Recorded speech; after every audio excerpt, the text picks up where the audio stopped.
Imagine waking up not in your bed but on a cold, hard stone floor.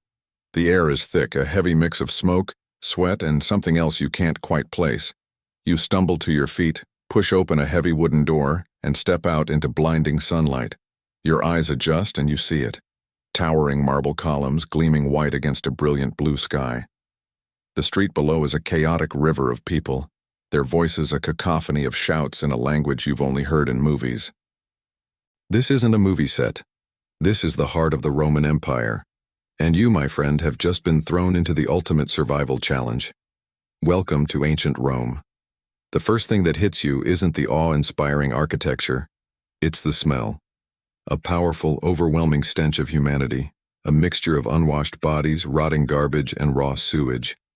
Forget everything you've seen in epic films. The real Rome was filthy. The streets you're walking on? They double as open toilets. The puddles you're trying to avoid? They're breeding grounds for diseases you've never even heard of. Survival here isn't about comfort or luxury. It's about sheer, gritty endurance. Your stomach rumbles. Breakfast. You need to find something to eat. You follow the crowd, hoping to find a market or a bakery. What you find are street vendors selling something that barely resembles food. Forget your morning coffee, your toast, your cereal. Here, breakfast is a piece of hard, coarse bread, maybe dipped in some watered-down wine to soften it. There's no sugar, no familiar spices, just the gnawing ache of hunger and the relentless, oppressive heat of the Mediterranean sun beating down on you.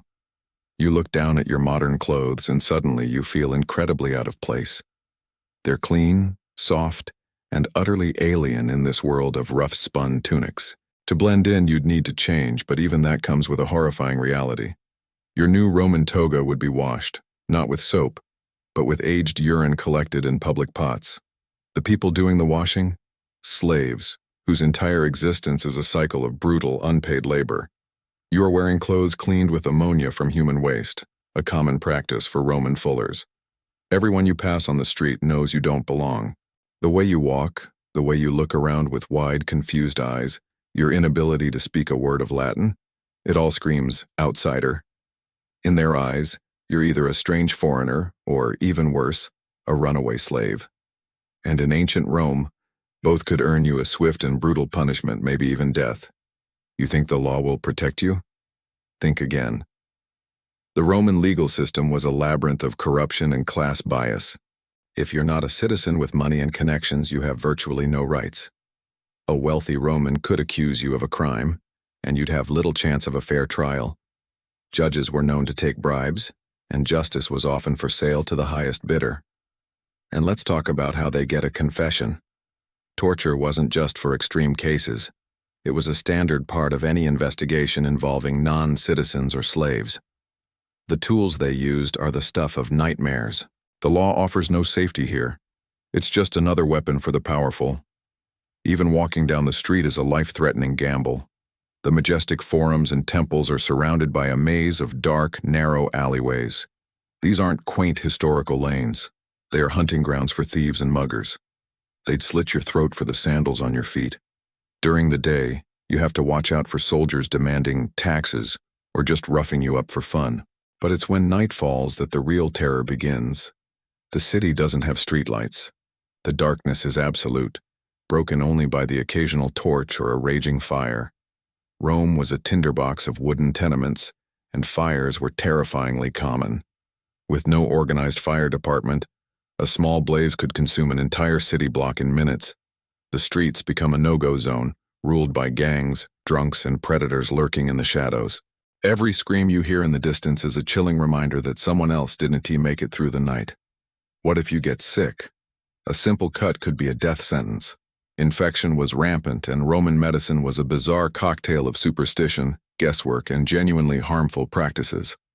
Doctors, or what passed for them, might prescribe remedies like gladiators' blood, animal dung poultices, or cabbage, which they believed could cure everything. Surgery was performed without anesthesia or any concept of sterilization. Your cure would likely be more excruciating and deadly than the disease itself. Going to a Roman doctor was a last resort, because it was often the last thing you ever did. Perhaps you think you could find safety and purpose by joining the legendary Roman army. After all, they conquered the world, right? The reality of being a legionary was far from glorious. You'd march for 20 miles a day carrying over 60 pounds of gear, on a diet of half rations and sour wine. You'd sleep in the dirt, in all weather, surrounded by thousands of other men in equally miserable conditions. And what was the biggest killer of a Roman soldier? Not the enemy's sword. It was disease. Dysentery, typhus, and infections from minor wounds killed far more soldiers than any barbarian army ever did. Your life would be a relentless cycle of marching, digging ditches, and trying not to die from a bladder infection. So what did Romans do for fun? What was the great entertainment that brought the city together? In a word, death. The Colosseum wasn't just an architectural marvel, it was a factory of slaughter. You'd sit among a roaring crowd of 50,000 people, cheering as gladiators, slaves forced to fight to the death, butchered each other for public amusement.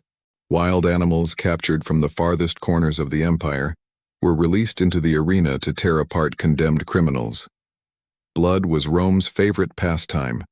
The roar of the crowd, the smell of blood in the air, the casual brutality of it all. It would be a horrifying spectacle that would haunt you forever. This was their Super Bowl, their blockbuster movie. As the day ends, you find a place to hide, maybe in the ruins of a burnt-out building, and try to sleep.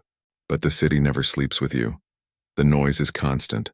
The rumbling of carts making nighttime deliveries, the shouts of drunkards, the distant cries for help. You lie there on the hard ground, hungry, terrified, and utterly alone, surrounded by the marble monuments of a civilization built on misery. One day in this empire feels like a lifetime. And then you wake up. You're back in your own bed. It's soft. It's clean. The air is fresh. You can hear the gentle hum of your refrigerator. You get up, pour yourself a glass of clean water, and look out the window at a world of quiet, orderly streets. And in that moment you realize something you will never, ever forget. You wouldn't last a single day in the Roman Empire, and you are incredibly, unbelievably lucky that you never had to try. Thanks for joining me on this little trip back in time. If you enjoyed this glimpse into the gritty reality of the past, make sure to hit that like button and subscribe for more deep dives into history. Let me know in the comments which historical period you think would be the toughest to survive in. See you next time.